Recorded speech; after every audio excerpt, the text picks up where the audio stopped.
Hello, dear students. Today, we will be talking about four theories that will help explain gender issues in society. These theories are structural functionalism, critical sociology, feminism, and symbolic interactionism. The structural functionalist explains that gender roles were born along with the beginnings of a family.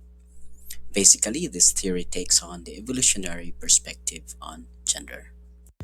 Therefore, gender roles are important in terms of keeping the family systems working for generations. Critical sociology, on the other hand, explains that society is structured by relations of power and dominance.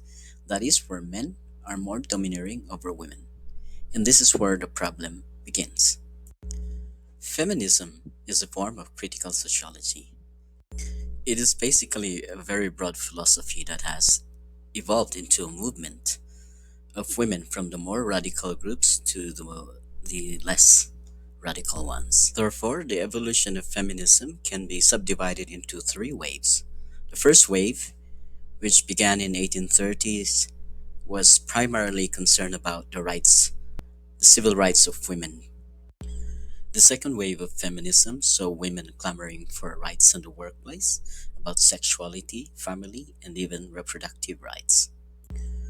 The third wave feminism expanded to uh, broader issues in women that would be including gender and violence and even the rights of the transgenders and the LGBT community.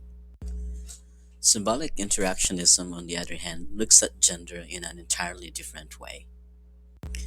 It explains gender roles and gender bias as an offshoot of the symbolic presets that were ingrained in our society.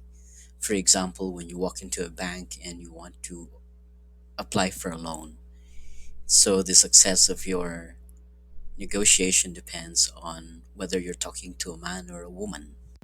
In other words, this theory explains that we are constantly and consciously being affected by the societal and cultural symbolisms of masculinity and femininity.